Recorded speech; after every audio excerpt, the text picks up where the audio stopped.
How's it going? You know when you've just had like a delicious piece of like hot toast drenched in butter and you eat it all up and then the butter somehow congeals around your teeth because your teeth are colder than the toast? Yeah, I've got that going on. I should have totally brushed my teeth. Anyway, hi, how are you? You well? This week's guest has got me ugly crying. I listened to her debut album just now, again after a while, and I literally just wept. Tears were going down my face and I looked so ugly, it's ridiculous. Just full on like ugly crying. But yes, the debut album was by Nicki Wells, who's my guest this week, but under the name Turya, Turya. Turya, I guess, if you want to say it that way. But yeah, she's incredible. She's performed with Nitin, Sawhney, with Anoushka, Shankar, and her solo stuff is just phenomenal. And also, most importantly, what you see and what you hear are completely at odds with each other. It's amazing. I love it when artists kind of really fuck with people's expectations. And Nicki does that in spades. And here she is. Way. Let me just request. Let's see if it works. Hey, Dev. How are you, bruv? Good to see you. Thank you for joining us. Just wave at some people. There you go. Hey, Nicki. How are you? Hi. Hello, Nerm. How are you doing? I'm very well, thank you. Awesome. Hopefully my my phone doesn't fall flat on its face. Hold up. Okay, cool. There you go. I'm very well, thank you. Yeah, really well. It's lovely to see you. Do you want to put your head higher in the frame if possible? Because all the comments are like covering your visage. Hold on. This is where my phone falls on its face. Is that cool? There you go. Yeah, that's awesome. That's awesome. How are you? Yeah, I'm really good. Had a bit of a stressful day just dealing with computer crap, but it's all good now.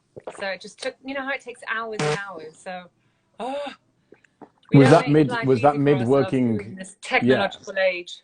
Was that mid working on your new album? I was actually trying to download this this software library, this new software library, but it's like 65 gigs, and then I had to like free up 300 gigs worth of space on my computer. Boring stuff, but it was just a nightmare. So I had to, you know what I mean? Yeah, yeah. So, I mean, now we're talking about it. I mean, during lockdown, at the start of lockdown, I thought, I know what I'll do. I'll take this time to revamp my entire setup, my studio stuff. And I've got a couple of 4 terabyte RAIDs that are mirrored. And I fucked up one of the processes and one of them went down.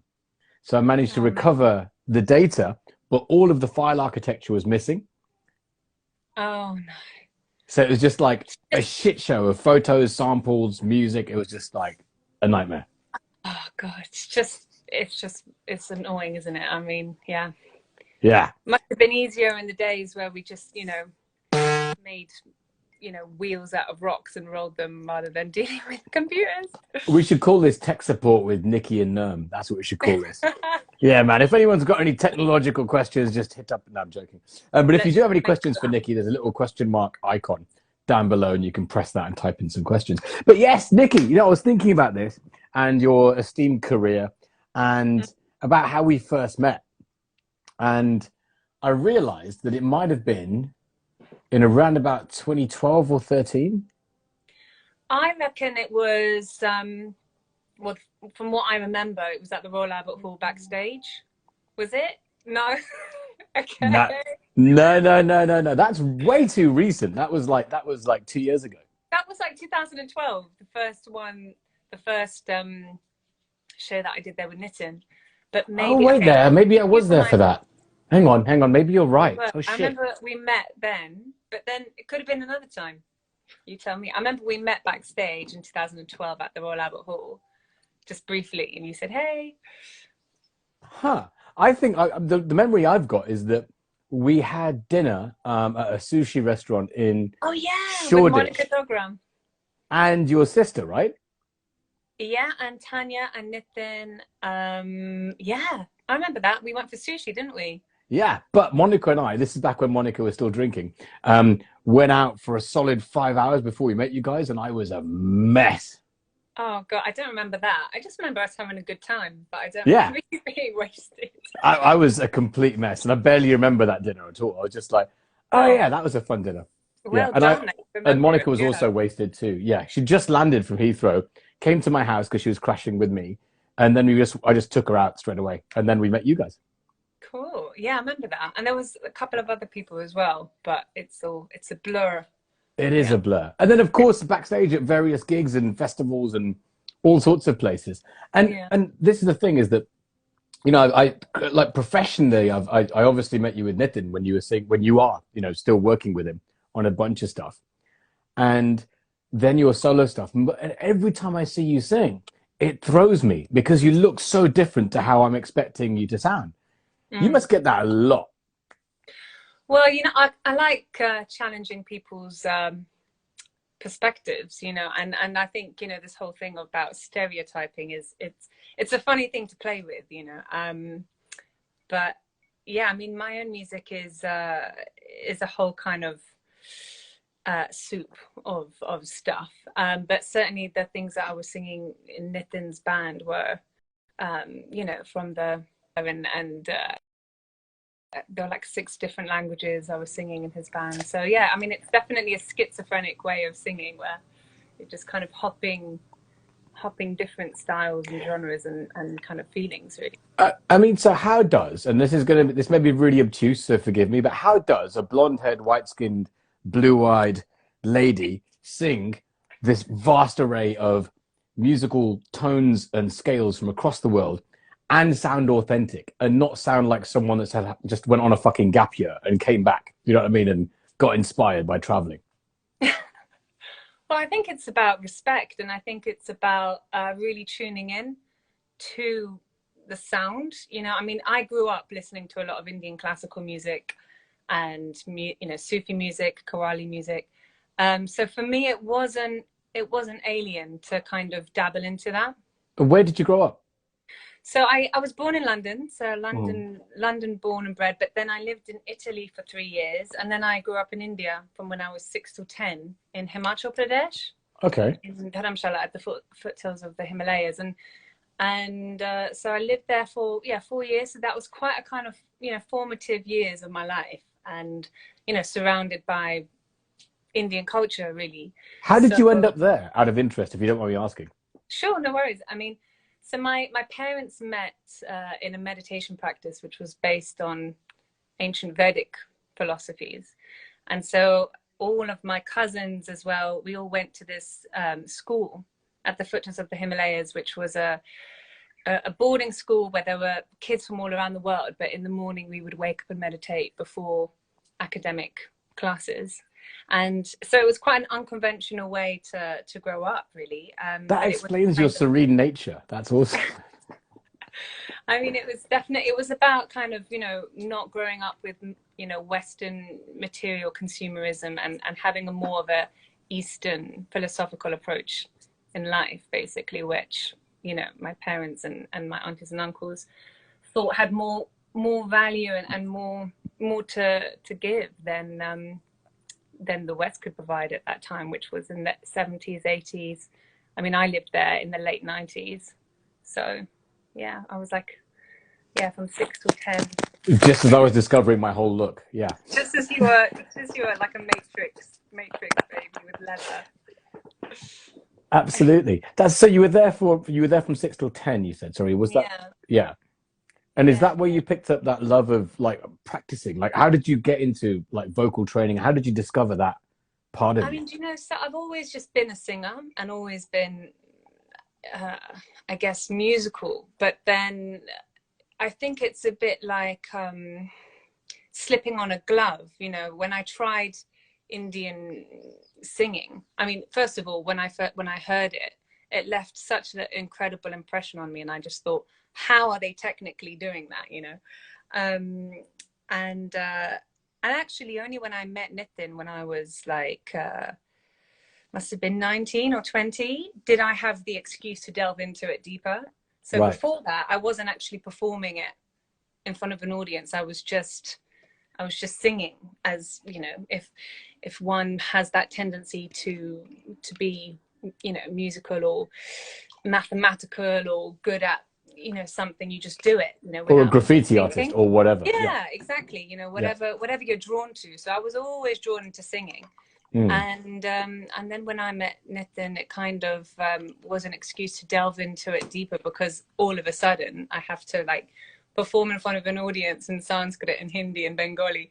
So it was like, and then, but I've always listened to the masters. I've listened to, you know, the Indian classical kind of maestros, and, you know, like Pandit Jasraj and Ustad Rashid Khan, Pandit Ajoy Chakrabarti, and then Nusrat Fateh Ali Khan, obviously. And so they were my teachers, really. And just through listening did I pick it up. I haven't actually had the formal training, which I so, you know, wish I could have had, but only recently did I then meet Pandit Ajoy Chakrabarti, and he taught me some things in his school in Shrutinandan in Kolkata just before, well, it was like about a year ago.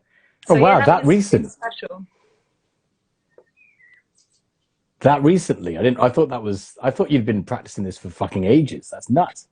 I've been my own teacher, really. I did go to a music academy outside of Thane, outside of Mumbai, where Dr. Arun Apte, who's now passed away, he taught me the foundations of rag, and then also he taught me shlokas, which I then did an album of. So actually, probably the most that I had in terms of training was 3 months in this music academy in Thane. Wow. Within those 3 months, it kind of gave me everything that I then know, and then did all the further training on my own. How did you and Nitin cross paths then? Well, I was working with Pete Boxter Martin, who's a fantastic producer, and his studio was just opposite Nitin's at Matrix Complex in Parsons Green. And I recorded this shloka, which is of Lord Krishna in Sanskrit, and then Pete played it to Nitin, saying, "Oh, you should check out this girl." And I was around 19 at the time or so. And then so Nitin came into the studio and said, "Is this you?" And he heard it on the speakers, and then and I said, "Yeah." And then he asked me to sing it live for him there and then. And then he just invited me on the road, and the rest is history, really. So, sick. Yeah. He's got actually I mean, so how do I say this without, so I think he's got a way of doing like on the spot auditions with people, which is fucking hilarious. Like, go on, just sing it now. And it's just like, it's so funny. Like some of the reactions from that is so funny. Yeah, literally. Yeah, that was it. I mean, I just sang it in front of him, and then actually we used that shloka to open Nadia for at least 10 years. So amazing. Yeah.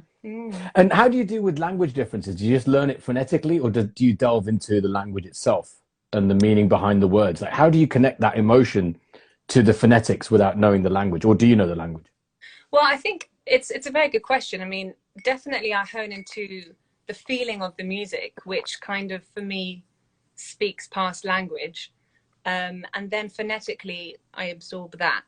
And then after I learn the language, then I kind of, I go into the meaning and understand the meaning behind it. But it's not like I speak all those languages. Yeah. But I think, the place in the brain for language and music and the sensory parts of the brain are all very close. So for me, it's very visual and sensory experience. It's not, it's just about kind of really feeling it, basically. But do you have synesthesia? I don't think I don't see, like, one of my friends has synesthesia, and if you play an F sharp, he sees a green bottle. I don't have that. My mum does have it. She sees like colors and paintings when she hears music. I just more kind of go into the overall feeling, I would say, and then kind of, focus and hone in on that, and then become that, rather than it being a technical thing. It's definitely not an intellectual thing. It's an emotional, sensory thing. Yeah. It's interesting. You said one of the things that I have discussed with several musicians and several artists of different disciplines is that they practice so much that it becomes second nature. So you can get out of your own way, in a way, like your craft well enough, and like you've just said, you let go and you're in that feeling. Yeah. But without any professional training in those specific sort of languages or techniques or scales, how do you do that? Is it just instinctive? Are you like a natural vocal Swiss Army knife that just fucking, here's the tool for the job, done? I mean, first of all, I always just consider myself a student of music because the mountain of music is infinite, and I don't think you can ever reach the top. So I am always a student, and I love learning. But it is what the word you said, intuitive and instinctive. I think that's, for me, like number one. I mean, that's how I cook. That's how I make music. That's how I make pottery. After I learn a certain amount of technique, it's just about intuition for me. Yeah. I hear that. It's like, it sounds a lot like me barreling around London late at night. Like it's just intuitive. Yeah, exactly. And that's what I'm more interested in is the language of intuition rather than intellectualizing something. I mean, of course, that's a skill, and that's you need as many tools in your toolbox. But then after that, then you just have to rely on walking on your own tightrope. You know, it's fascinating. I had this conversation going back to Nitin for a second about how I know fuck all about musical theory at all. Like I know nothing. And it's like I can teach you in a matter of minutes, but I'm kind of fearful because I'm like, I kind of appreciate that, but I kind of like my fucked up head the way it is. Right. And organizing it terrifies me because I'm just like, will I lose a bit of that instinct? And I guess that's just an own internalized fear. And there's a question in the comments from Sahil who says, can you please ask if she has two brains in that case? Well, we've all got two hemispheres of a brain. I was going to say, yeah. In fact, do you have the same thing? So, and this is very, very basic, is that when I'm sort of DJing or whatever, or hearing two things, is one is hearing the source and then figuring out what you're going to do to it. Like when you're a musician or a vocalist or whatever, you're kind of trying to see or have a mental image of what you want your performance to be and then apply it. Is that the same with you?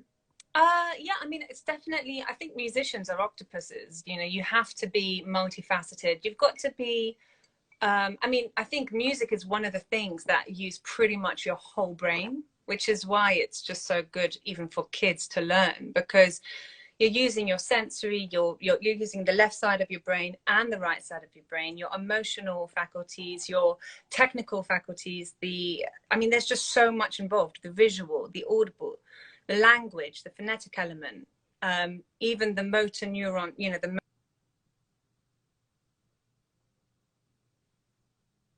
gone there. You just glitched out. You just glitched out. Yeah. My phone's going. But do you know, so do you want to put do not disturb on? It was my my battery. Yeah. Oh, I see. How do I press do not disturb?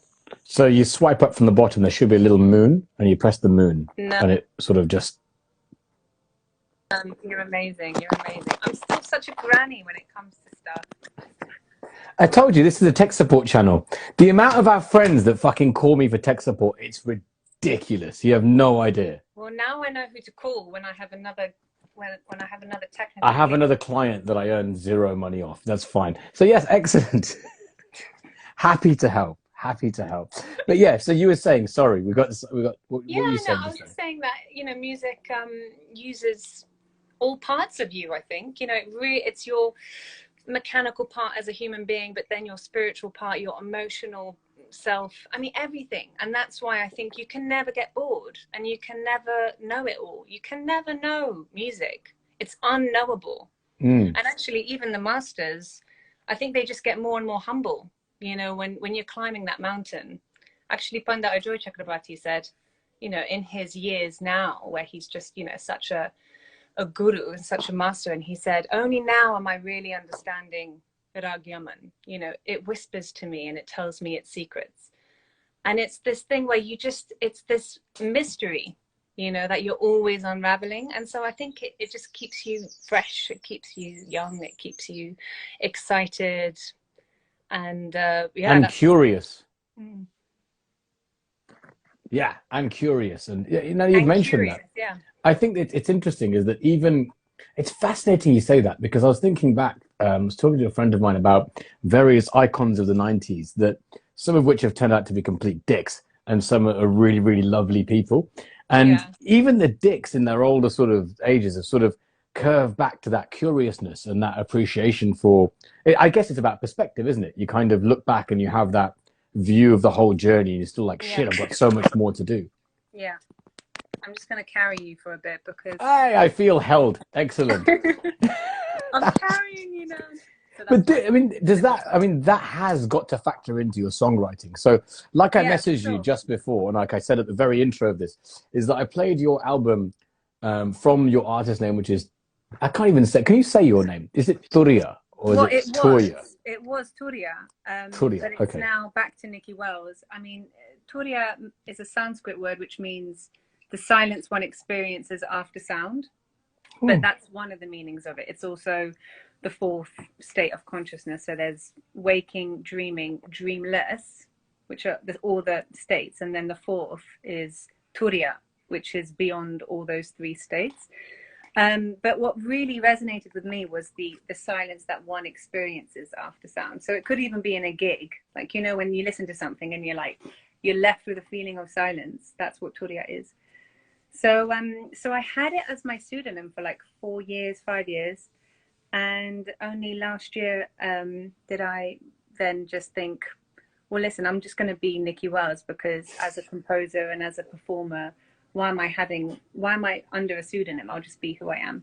It's that two mind thing again. That Yeah, person in the comments was correct. But there is a certain kind of, I guess, I don't want to use the word schizophrenic because that's it's a clinical term, but there's a kind of duality, I guess, yeah, between yeah. being a performer and being yourself, and maybe you wonder separation between the two. Exactly. And Beg your that's pardon, why just I had burping. it. Sorry. No, that's fine. Yeah, no, that's why I had it. And it was to kind of compartmentalize because I also compose for film and contemporary dance and theatre and things. So it was just to kind of have a different, you know, incarnation as such. But I just thought then, you know, in the pandemic when we all reevaluated our lives and just, you know, this thing dawned on me of like, why am I, you know, anything else than who I am? And so I just thought I'm going to simplify and just be Nicki Wells. So That's interesting. yeah, Yeah, the everything in the pandemic future had. will be under my name. Oh, nice, nice. Well, I think the pandemic had this impact, which is I need to get drunk in front of someone that's seen me be a drunken ass before every week. And I can't believe, actually, 1 second. I want to just count this. Give me 1 second. Sure, no worries. I want to just get this right. Hang on. I just want to get this right because I think that I might draw these to a close next week. Oh, Because really? yeah. So you might be my last actual guest Oh, for now. It's week 66. wow. 66 No, weeks of doing this, which is wow. talking about lockdown impact. It's been crazy. And how have you found it for you? Brilliant, thanks to all these conversations, because literally Yeah, I can have a couple of drinks with a buddy and yeah, just talk to them. But yeah. have no fear, as soon as we go back into lockdown again, these will obviously be back up because we're obviously going to have rolling lockdowns for the rest of eternity, it seems. So this will obviously Yeah, come back. But it's um, great. yeah, it's been very good. But like you say, I think it's been a point to sort of get back to the realness, which is quite interesting to Mm. sort of like, talk about your transfer from an artist name to yourself, which is quite telling. Yeah, I mean, I think we've all had these kind of you know, big reevaluations, haven't we, in this whole lockdown period? I mean, for me, it was actually probably the most creatively cathartic experience of my life because I moved out of London and just came. I'm actually here at my mum's. I moved out to my mum's in the countryside Mm-hmm. and then just wrote 130 new songs. Fucking hell, And really? yeah, in fact, all in this room. And actually, I don't know if you can see, but here's the list. I love it. This is where it all goes wrong, doesn't it? Hold on. Yeah, there's a Wow. written list of songs. There's 3 pages. And then now I'm at the point of like, how do I record them all? But I've finished an album. So there's an album coming out in autumn, which is basically all self-produced. And I would say my first real unleashing as Nicki Wells. Mm. And it was definitely a kind of creative rebirth. for me, and just also this real, you know, a well that turned into Niagara Falls. And Nicki Niagara. Yes. So there's a shit uncle joke. I'm sorry. And Nicki Falls. There you go. Sorry, that was yeah. There you go. You didn't even notice your own pun. That's how awesome that was. But yeah. I didn't. So you're gonna like release all of them, or are you gonna sort of A&R them and whittle them down? Yeah. I mean, I'm planning to. Yeah. I'm just gonna kind of organize them in bodies of work, and there's also a piano instrumental album as well that I've done. So there's just a lot. So you're all going to be bored of me in 5-10 years time, because it's just going to be so much to come out. But it's also been like, I feel like in some ways I've been I mean, let's be frank, it's been a long fucking time coming. Yeah, I mean, there's been a lot of obstacles, and so now it's just about, you know, unleashing the energy in that way. So yeah, I feel really really free, and it's a really, yeah, it's a very empowering time. That's awesome. I think also I'm fucking terrified because your work is just like emotional hooks that go into your fucking heart and then rip it open. You know, there's that image, right, of like Hanuman in the Hindu pantheon of deities that rips open his chest, and inside is like Rama and Sita, right? There's like there's that. That's what your music does, regardless of fucking religion. No, you can fuck right off, because I was weeping like a bastard. Like, listening to your album just now, I was literally like, my desk is encrusted with salt thanks to your work. I could die in peace if I've made you cry. I think I mean, I don't make happy music. I don't even really listen to happy music. I'm more drawn into something that brings out depth or emotion, for sure. So I mean, I just thought, well, there's Tina Turner and people like that if you want to dance, but like for me it's more about just going into a deep place, you know. But then, you know, some of my songs now are really conversational. There's like a real narrative. Some of them, you know, one of the lyrics, for example, of one of my new songs is you know, 4 years on, I'm pregnant and you moved to south of France. I met the guy in Mykonos when he asked me out to dance. You know, it's fictional. I'm not pregnant and I didn't meet a guy in Mykonos, but it's this whole thing of like, just met a random who knocked me up, and the person who I do love. So, I mean, you'll hear it when it comes out, but it's quite funny and it's kind of tongue in cheek. And then, so I've just been really experimenting with lyrics as well. And it's just been fun. And storytelling it by the sounds of things. Yeah, exactly. Yeah. So the song that made me fucking weep again, you bastard, was Falling, right? Because Falling, I mean, and by the way, is there a way I can stick this in the chat?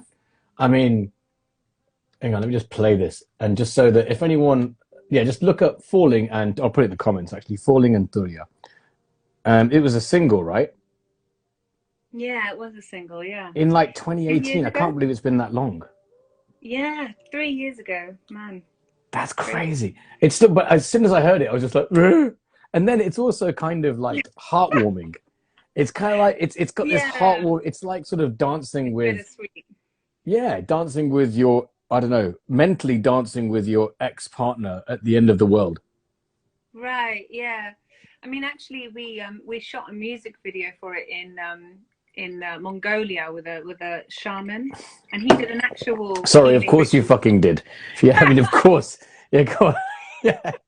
And he did an actual like healing ritual, which was documented by the director. So it was this whole kind of, and if you check out the video on YouTube, you'll be able to see it.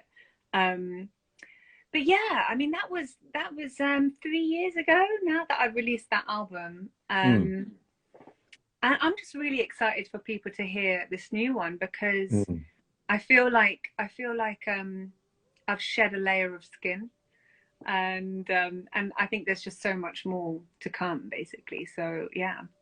That's awesome. I can't wait. And I'm also, like I said, I'm fucking terrified.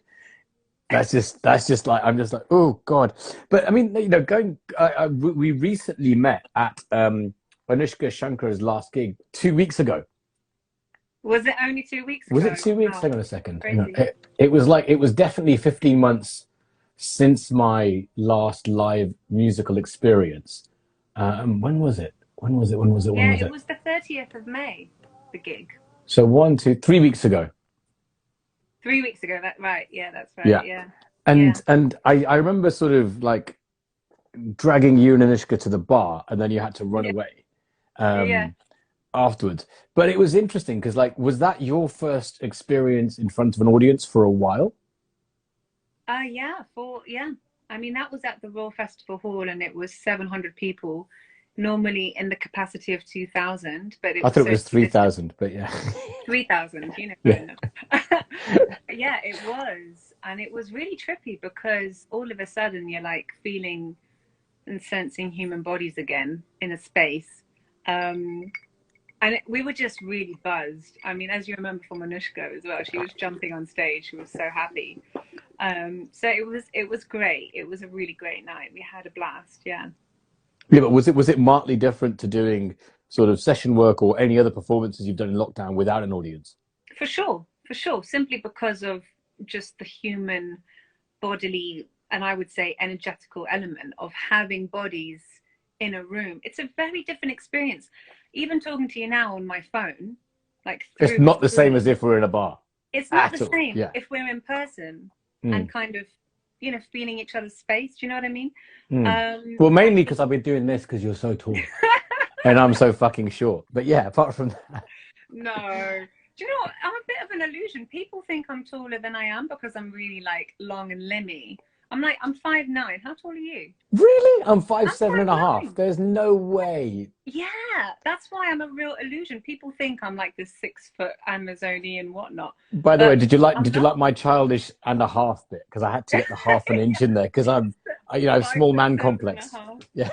That's hilarious. It's my half Swiss genes, but then all my Swiss family are pretty average. So, but I mean, yeah, I'm not. I don't. Most men are taller than me, so I just Yeah, look like I'm taller because I've got like long limbs long limbs, and all and I a have long. is this like receding hairline and a quiff here to sort of Yeah, try and catch up. So I'm your like, 90s hair makes you my taller. '90s hair is serving me well. It's hiding all the bald patches very well, I actually. wonder if I had like a short bob, if I looked shorter, you know? Huh, I that's think hair, interesting. and it does all kinds of interesting things. But who That knows? is interesting. Huh. Anyway, we digress. Now we're on like No. we're talking about fashion tips and shit now. But I was thinking actually about getting white eyeliner. I'm not sure how that would look. Oh, that's so 90s. It is, isn't Yeah, it? I But I reckon think black eyeliner would look at work on me. nails. But oh yeah, these are silver. Yeah, yeah. I mean, you're so 90s now. You're like got 90s written all over you. Hmm. It's the whole. And what's this thing? Is that your kind of wizard beard? This is just basically because I sit there I'm either out at, well, I was either out at clubs running around like a dickhead, or dancing, or listening really intently and stroking my beard and sort of like paying Makes you attention. So feel like Yoda. well, A bit. it's just something to play with. So even at that gig, when I wasn't crying behind my mask, Anushka's gig when you were playing, I was weeping the entire fucking time. I was sort of Oh, no. critically listening like this, going, hmm. Yeah. Like, was that cue correct? Because I'm an idiot and I obviously listen intently. And that's a good point. Can you listen to long form audio like podcasts or like audio plays without going into how it was made? It's interesting. I asked that question to filmmakers, like, can you just watch a film without analyzing it? Um, do you know what? I'm a bit stubborn. Like, I really like good actors, and if someone's bad, I do see through the psychology of them. Like, oh, I can see that they're trying, or they're acting, or they're not in the character. Do you know what I Yeah. mean? But do you mean with music? What do you mean in terms of Yeah, sound? or sound or where the triggers are coming from. So at that gig, I like, there's a whole other thing where I knew the kick drum sound that was being triggered, and I knew I'm just a fucking nerd. Yeah, So I'm definitely. just Yeah, like, huh, huh, huh, huh. And then I when think when it's when it sure. overtakes me and the emotions take hold, then I can let go. So it's got to Yeah. be at that point, like you said, look, a really good actor will make you forget that you're watching a film. Yeah, yeah, yeah.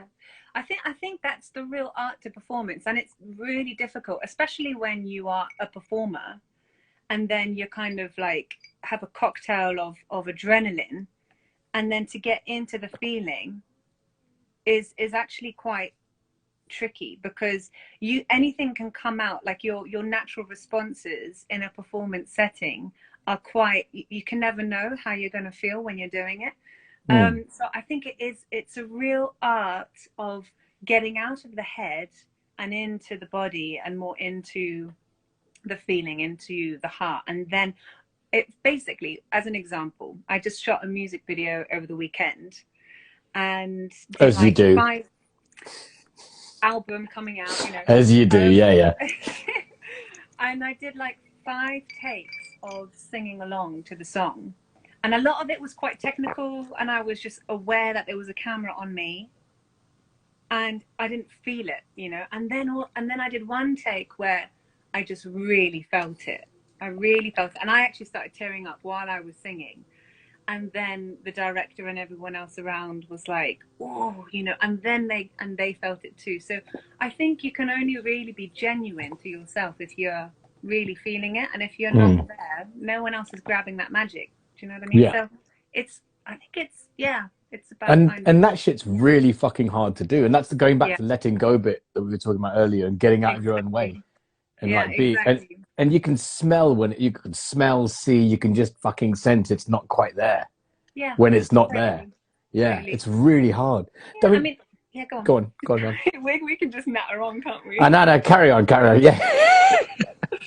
I mean, I think, like, for example, with like jazz music to me is not necessarily all the time emotional. Sometimes it's quite technical, and then but then there's this kind of technical prowess, and then there's this kind of, there are these places that it can take you, and then there's some music which is just emotional, and it's about a story, and it's about, you know, opening up those feelings, you know. So I mean, it's a really interesting one, you know, how to, as a performer, be technical and have the technical prowess behind the song, but then to surrender into the emotion and the narrative of the song to then, you know, make it come alive. I think it's definitely, yeah, It's quite challenging as fuck, because you've also got to be at once something that people that haven't heard before. Sorry, let me get my English correct. I'm just tongue-tied right now. You've got to be at once interesting enough, so it's something people haven't heard before, but at the same time familiar enough emotionally that people are yeah, hooked in. So it's kind of yeah, a tightrope between the two. And I yeah, guess you're correct, is that the emotional and the honesty, the emotion, the honesty, the performance are the things that get you there. yeah, yeah, for sure. That's it, like honesty and vulnerability. I mean, massively so. You know, I mean, a performer is making themselves openly vulnerable. And, you know, if you're a stockbroker and you go to a gig and you want to be moved, you want to be taken to a place.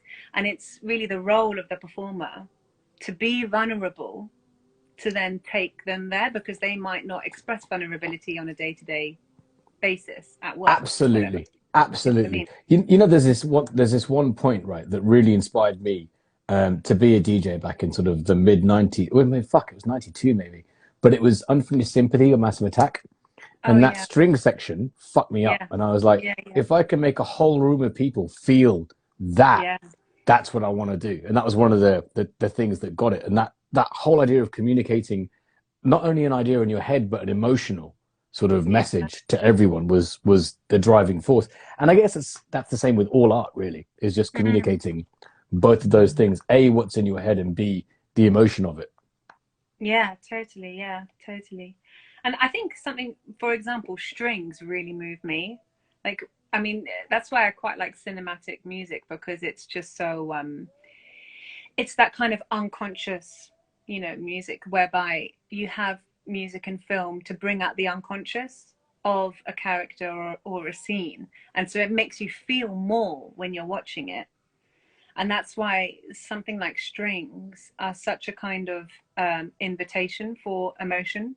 Like you said, with that Massive Attack track, it's probably it's those strings, and there are certain instruments and sounds. I mean, the voice as well is just so primal to human emotion, and when you hear a voice that can make you weep, there's nothing quite like it, because also every single voice is unique.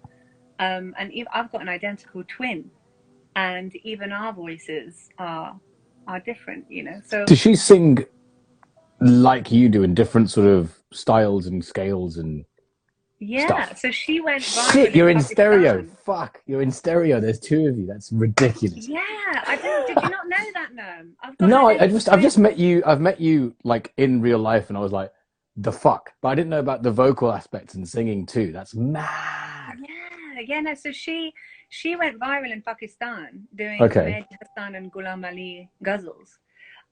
So and doing like Aur Piya, you know, from I think it was Arjun Chale, that film, is it? Um, so yeah, so we both sing music from the East and the West, and we're actually, and I guess I can announce it, why not, we're actually joining forces and doing our first twin project as well, which we're starting.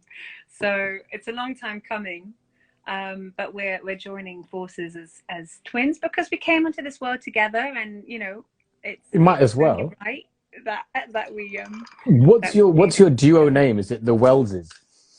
No, but it's Wells with a sort of apostrophe after it. funny you should say that. Um, I don't know if I can announce it, but you know Okay, what? Why that's not? fine.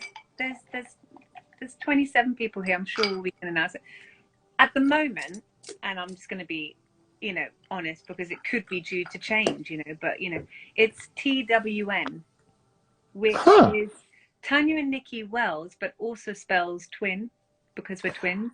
Oh yeah. Yeah, do you see what I mean? Oh So, yeah. so it's twin.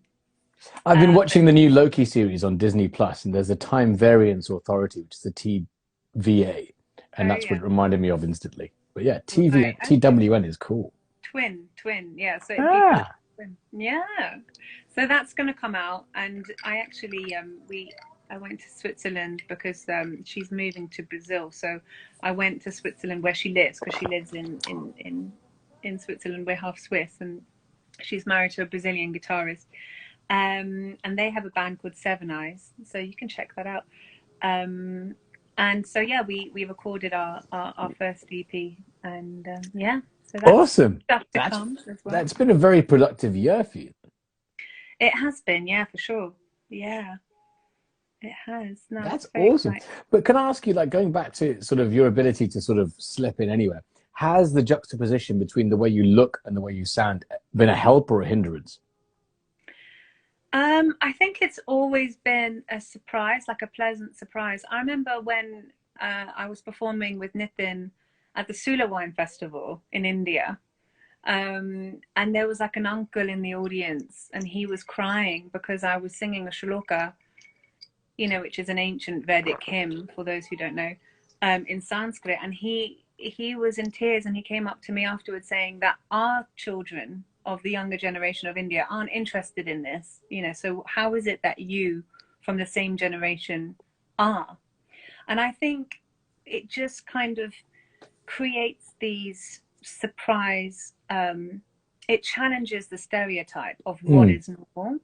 And I think we are living in a much smaller world with technology and our ability to kind of source music from around the world and information as well. But it's I think because I grew up in a very multicultural way whereby, you know, I grew up with a lot of Indian culture, calling, you know, elders auntie and uncle, and you know, having um yeah, a very I mean, multicultural London and culture. India, just right there. I mean, there you go. Exactly, yeah, Like, London yeah. and India, you know. And London is probably, if I'm not mistaken, probably the most multicultural and diverse city in the world. So I think it's just, it's not it's not unnormal, it's not alien to kind of tap into other culture, other cultural I'm just expressions, googling that right now. you know. So Yeah. and I think it's actually, it's about not doing cultural appropriation, whereby, you know, that's why I mean, like, doing things with respect. If you really understand and have the knowledge behind it, and you have that respect and that Mm. kind of, you know, also a kind of sensitivity not to do something too out of the, I would say, boundaries of the lineage, you know, you know, Mm. like understanding like Indian classical music has such a old lineage, and you know, it's not something to just be I guess it's like paying your respects and then still moving it along with that doffing of the cap, but yeah, adding to that progression.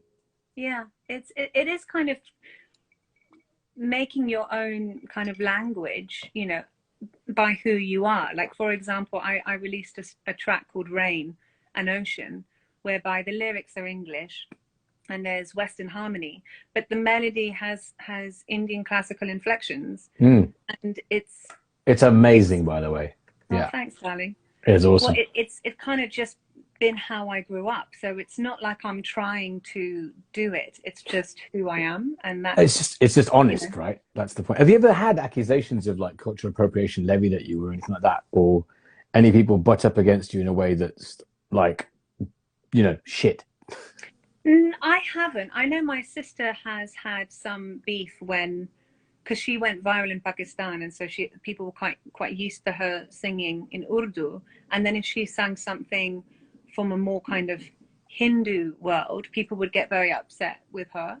But then she's like, you know, you're not anyone's kind of puppet, you know. And it's this whole thing about it's not getting into politics and religion, you know. It's just about expression and creative expression, and you know, expressing the essence of. I mean, I think musically we all know it transcends barriers anyway, so you know, yeah, fuck all that noise. Yeah, totally. Yeah, well, I'm glad you exactly. haven't experienced that. Yeah, that's cool. Yeah, no, I haven't. It's more been like a welcoming, a beautiful welcoming unveiling of sorts, because I don't think people have ever really experienced a white girl with blonde hair and blue eyes singing something that their grandmother would roll chapatis with in the kitchen, you know. So it's just it's still very new, you know. It's a complete headfuck. I mean, yeah, and you've also been responsible for another headfuck in my life, which was Anjana Vasan, because I came across her opening for you. And Anjana was, you know, another dear friend who I chatted to on this, but, you know, you've got this small brown girl that sings country music as if she was born in fucking Nashville. It's like, what is this? It's amazing. Yeah, I think she supported me at a gig in the Queen's Head. And I was with one of my friends who's very boisterous, very loud, and very mouthy. And she is a force that you cannot tame at all. If she's like, she's very, very, very, I've had to, you know, quietly escort her out of parties and things because she's very vocal. And I swear at that gig, she was just silent, listening throughout to Anjana's voice, then yours. It was like, what the fuck is going on? This is amazing. Yeah. And I think that's so interesting. And, you know, in the same way that an English white girl could sing gospel from, you know, America, or, you know, or how, you know, I mean, that's the thing, like, we're all sponges, you know, and we can tap into different forms of expression if we so wish, you know. So it's not, I think people just get quite caged quite quickly, and they get, oh, this is who I am and this is what I have to do. But then you limit yourself and your own self-expression, because, you know, there's so much incredible expression out there, but it's just about understanding it and respecting it, and then, you know, paying homage to it in a way. Totally. Well, as a punk, I fucking appreciate, you know, I totally appreciate people that buck norms and, you know, like, mess with people's expectations. Totally. And to that end, I think we're doing something together next week. Yeah, we are. Yeah, we are at South Bank on the 3rd of July. Exactly. Yeah. On the 3rd of July. Yeah, at South Bank. On Saturday, 3rd of July. Say it? No, you say it. Or shall I say it? No, you say it. Okay. Well, it's Anoushka Shankar is curating a festival at the South Bank Centre. Should be outside, though there's been talk about social distancing. And I'll be performing at like 5 o'clock, and I'm going to be unveiling all of my new songs. So I'm just looking at the running order that I can't reveal because there's lots of secret stuff. I'm just double checking that. Lots of secrets. Yeah. And then I think you're DJing in the evening or throughout the day, aren't you? There's a few little things happening that are very secret, so shh. But Yeah. yes. So yeah, very exciting. But yeah, so it's going to be the first time that I'm going to play some album material and even some songs which haven't been recorded yet. So I'm just going to literally unveil it to people. And yeah, it's going to be fun. I'm I'm so actually only doing excited. it alone. So I'm just going to play on piano and guitar. So Is it there's, just you unaccompanied? yeah, it's just me. How many Yeah. songs do you reckon you're doing? I'm doing 11 or 12 songs. It's like a 40, 50, 45-minute set, I think. Yeah. Sick. Yeah, it's cool. Sick. And this whole process has been really like me on my own, making it actually in this room. This is like my old childhood piano. Don't know if you can see. Yeah, this one. So actually, yeah, so everything's been made in this room. And so I thought, do you know what? I'm just gonna do this by myself, and this whole process has been quite a, personal experience. So yeah, I'm just gonna perform it. Yeah, on my own. Amazing. Are you going to stick around or are you going to run straight off? Stick around and see your Oh, set. nice. Yeah, Have a scrutiny. Why not? there's some stuff happening, that's for sure. But yeah, South Bank next Saturday. But also, it's part of Anoushka's whole weekend, so she's programming Friday, Saturday, Sunday, and she's like dragged me in. Well, dragged me in, like very kindly asked me to help her on Saturday. And you're playing, and I'm going to keep my mouth shut. I can't talk about anything else, I think. Yeah, Keep we'll some surprises. keep the rest. So 3rd of July at South Bank outdoors, which is going to be the one. I'm very excited. Really cool, and excited. I can't wait to actually have a drink with you in the real life, in the reels, and we can actually compare height. I'm sure you're going to be like, oh, actually, are you not that tall? And Mate, I'm going to get my fucking heels out. I'm going to get my heels out and get my hair gel and put get the fucking mohawk going, and so funny. See if I can match up. But look, thank you so much. Yeah. Okay. Yeah. Dude. Yeah. But how's the weather down there? Yeah. Actually, you know what? I really hope the weather's good on the 3rd. Hang on, I'm just find a weather forecast. Hang on a second. Yeah, let's find out, because it'd be really crap if people had to bring their brollies. Well, I think there's a wet weather contingency, which is they'll move it into the foyer of Queen Elizabeth Hall. Right. There is but that reduces numbers even more. So I think it's reduced to a total of 200 outdoors. Right. Which is still enough, and it's at tables and stuff, and we looked at the sound and stuff, so it's all pretty good. Awesome. But let's have a look. Wait, there, July 3rd. Shit. Is it cloudy? Oh no, shit, that was last year. Hang on a second. Oh, I'm not going to jinx it by saying it, but I don't want to, tempt fate. But yeah, it might be all right. It might be all right. Let's see. Can I just say that picture of Prince in the background is basically you? Shut up! Stop flattering me. Did you use him as your style icon? Because you just like, when I saw your profile and that, I was like, you're like, yeah, I could see the influence. I just kind of like obviously grew up with Prince as like, there weren't that many brown role models like in the early 80s, and and even up to the 90s, I guess. So Prince was like one of my here's a skinny weird beige dude, and there weren't many of those around really. And also he's a fucking remember when I saw him at the O2 and he said, now I may be small, but so is dynamite. And it was just like a brilliant thing to say. Yeah, man, he's awesome. There's another line from a track of his called Bob George, in which he plays a pimp that berates himself. So it's like, Prince, who? That skinny motherfucker with the high voice and all that kind of stuff. But then he says this line, he goes, I might be little, but I'm loud. And I love that. That's like, kind of the template for my whole life, really. That's like, well, my dog, he's not that little, but actually he's not even that loud. But it's that kind of small dog syndrome, isn't it? That's so small sweet. Dogs are the yappiest. But talk about the love from an owner. It's like, yeah, he's not, he's little, but it's not even that loud. Oh, bless. That's just some fucking love right there. Big dogs are like really kind of, quiet giants, and then all the little yappy ones are like the big personalities. That's very, very appropriate. I do suffer from small man syndrome. That is for sure, and personality deficiency or well, But or you're inflation? dynamite. You're dynamite. It's I'm cool. dynamite. How sweet. That's There you really go. sweet of you. Amazing. Well, thank you for matching my dynamite with your calm. That's awesome. Am I calm? You're calm as fuck. But then again, I've never really engaged in a voracious debate with you, so I'm not sure. I mean, my family are more like a kind of EastEnders episode, you know, where it's like just drama all the time. So I It's mean, all that maybe I meditation keep you the fuckers calm. did when you were younger. Maybe you have to juxtapose the drama with something, don't you? So Well, yeah, the meditation then just led to the drama. It's that balance that the membrane needs, right in the middle. yeah.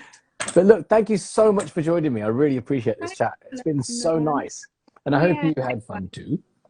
Yeah, I have. Thank you so much for having me. It's super fun. And I'm sad that this is going to be like one of the last ones. I think Well, it's so awesome. I think next Wednesday there'll be a special one because that's the end of I guess season 1. But fuck me, like 67 weeks in total next week. And I think I think it needs to be switched up a little bit. Yeah. Yeah. Well, it's cool to see all these comments that I'm just kind of seeing now. Oh, hey, Indy. Indy's on here. Oh, big up Indy. Yes. And awesome. Yeah. Well, guys, it's so nice to see you all on here. I haven't actually done one of these for ages. Yeah, They've been keeping me sane and sort of also washed at least once a week for the last 66 weeks. So that's awesome. Yeah. Well, Nerm, thanks so much for having me. It's been super fun. Yeah. And thank you for joining and thank you for watching and thank you for sort of sticking around for the last few weeks as well. And yeah, Nikki, I'll see you in about a week. Yeah, so we're gonna see each other. Next week, aren't we? Yeah. In a week and a half. Awesome. Well, take care, lovely, and I'll see you soon. Thanks, looking forward to seeing you next week. You too, and thank you for watching. Bye. Thanks, everyone. Bye.